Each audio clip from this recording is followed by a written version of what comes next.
Assalamualaikum warahmatullahi wabarakatuh. Halo semuanya, perkenalkan nama saya Dinda Aulia Natasha dengan NPM 2413025066 dari kelas PTI 24B. Di sini saya akan menjelaskan analisis proses kerja komputer berdasarkan model Input, Process, Output, Storage atau IPOS. Nah, sebelum memasuki ke analisisnya, di sini saya akan menjelaskan sedikit tentang konsep dasar IPOS. IPOS atau Input, Process, Output, Storage merupakan konsep fundamental dalam memahami cara kerja komputer sebagai sebuah sistem. Model ini menjelaskan bahwa komputer bekerja melalui sebuah alur yang terstruktur, dimulai dari penerimaan data, pengolahan, penyajian hasil, hingga penyimpanan informasi. Dalam kerangka ini, komputer tidak hanya dipandang sebagai alat hitung, tetapi sebagai sistem informasi yang mampu mengubah data mentah menjadi informasi yang bermakna. Secara garis besar, alur IPOS berjalan secara siklus. Data atau instruksi pertama kali dimasukkan ke komputer dari lingkungan luar. Kemudian diproses oleh unit pengolahan utama untuk diubah menjadi informasi sesuai kebutuhan pengguna. Nah, hasil pemrosesan dapat ditampilkan secara langsung atau disimpan untuk digunakan kembali di kemudian hari. Dengan demikian, IPOS menjadi kerangka dasar yang memastikan komputer dapat menjalankan fungsinya secara efisien, terstruktur, dan saling terintegrasi antar komponennya. Nah, selanjutnya kita memasuki analisis komponen dalam tahap IPOS. Yang pertama itu ada input. Nah, tahap input adalah tahap awal di mana komputer menerima data dari luar. Data ini bisa berupa teks, angka, suara, gambar, atau instruksi lain yang diberikan oleh pengguna. Setiap perangkat input memiliki peran khusus sesuai dengan fungsinya. Misalnya ada keyboard. Nah, keyboard digunakan untuk memasukkan data berupa huruf, angka, simbol, maupun perintah tertentu ke dalam komputer. Misalnya, saat seseorang mengetik dokumen di Microsoft Word, setiap tombol yang ditekan diubah menjadi kode digital yang dapat dipahami komputer. Lalu ada mouse. Mouse berfungsi untuk menggerakkan pointer di layar, memilih menu, membuka file, serta melakukan perintah dengan klik atau drag and drop. Mouse memudahkan pengguna dalam memberikan instruksi ke komputer secara cepat dan interaktif. Lalu ada scanner. Scanner dipakai untuk memasukkan data berupa gambar atau dokumen fisik ke dalam komponen dalam bentuk digital. Misalnya, sebuah foto atau dokumen dapat dipindai dan disimpan menjadi file gambar atau PDF. Selanjutnya ada mikrofon. Mikrofon digunakan untuk menangkap suara dari pengguna sebagai data input. Contohnya saat melakukan panggilan online atau memberikan perintah suara ke aplikasi tertentu. Dan yang terakhir ada webcam. Webcam berfungsi memasukkan data berupa gambar atau video secara langsung. Biasanya digunakan dalam kegiatan konferensi video atau perekaman wajah. Nah, sekarang ke proses. Tahap proses adalah inti kerja komputer, yaitu mengolah data input menjadi informasi. Proses ini dilakukan oleh CPU dengan beberapa komponen utama.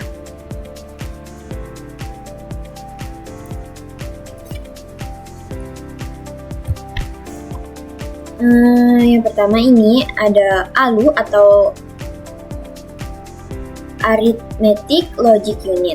Melakukan perhitungan aritmetik atau tambah, kurang, kali, bagi, dan operasi logika benar atau salah, lebih besar atau lebih kecil.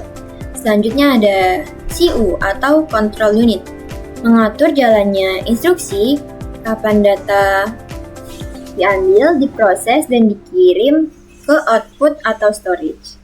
Lalu ada Register, menyimpan data dan instruksi sementara dengan kecepatan sangat tinggi agar CPU dapat bekerja lebih cepat. Nah, lalu memasuki ke tahap output.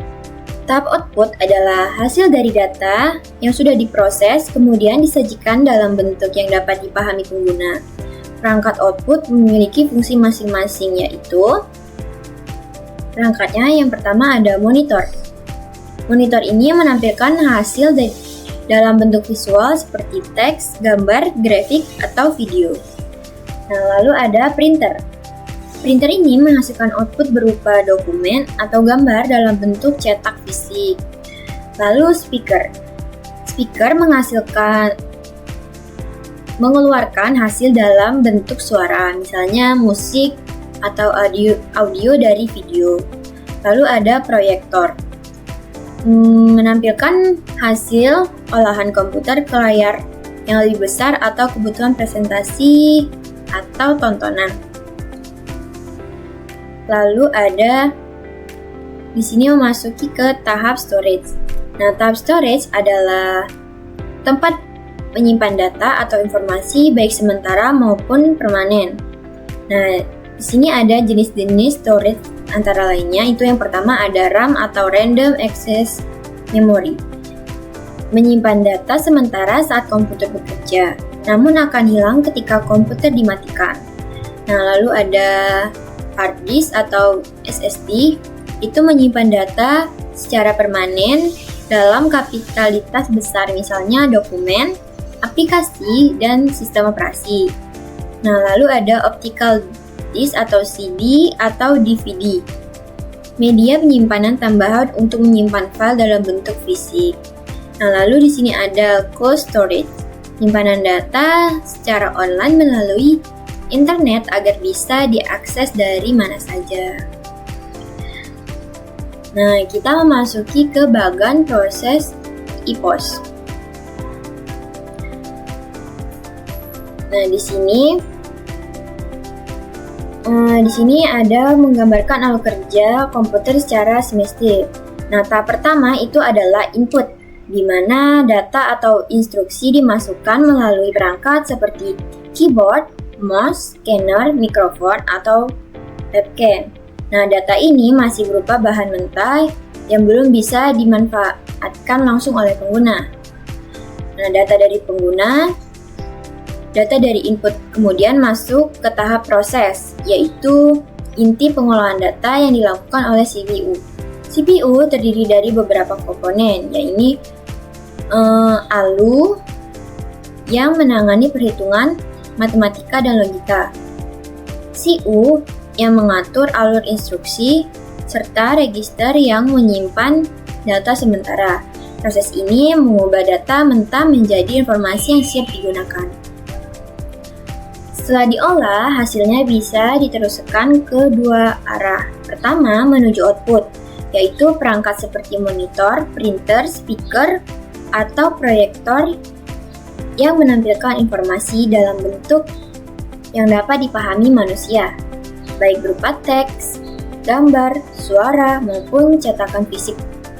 Kedua, menuju storage yang berfungsi menyimpan data atau informasi baik sementara di RAM maupun secara permanen di media seperti hard disk, SSD, CD atau DVD, atau bahkan cloud store berbasis internet. Nah, dengan demikian, bagian ini menegaskan bahwa komputer bekerja dalam sebuah siklus yang berurutan.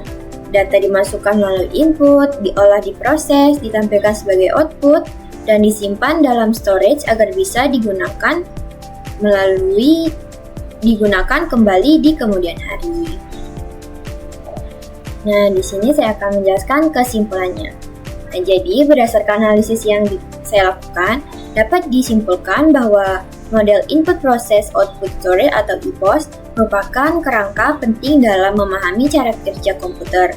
input berfungsi sebagai media masukan data, proses menjadi pusat pengolahan data melalui CPU, lalu output menyajikan hasil pengolahan dalam bentuk yang dapat dipahami manusia, dan storage menyimpan data untuk digunakan kembali.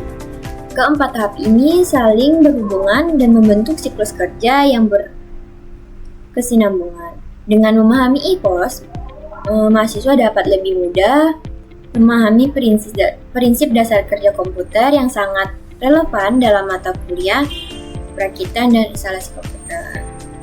Nah, mungkin itu saja yang dapat saya sampaikan atau saya jelaskan. Semoga video ini bermanfaat bagi kita semua. Saya akhiri, wassalamualaikum warahmatullahi wabarakatuh.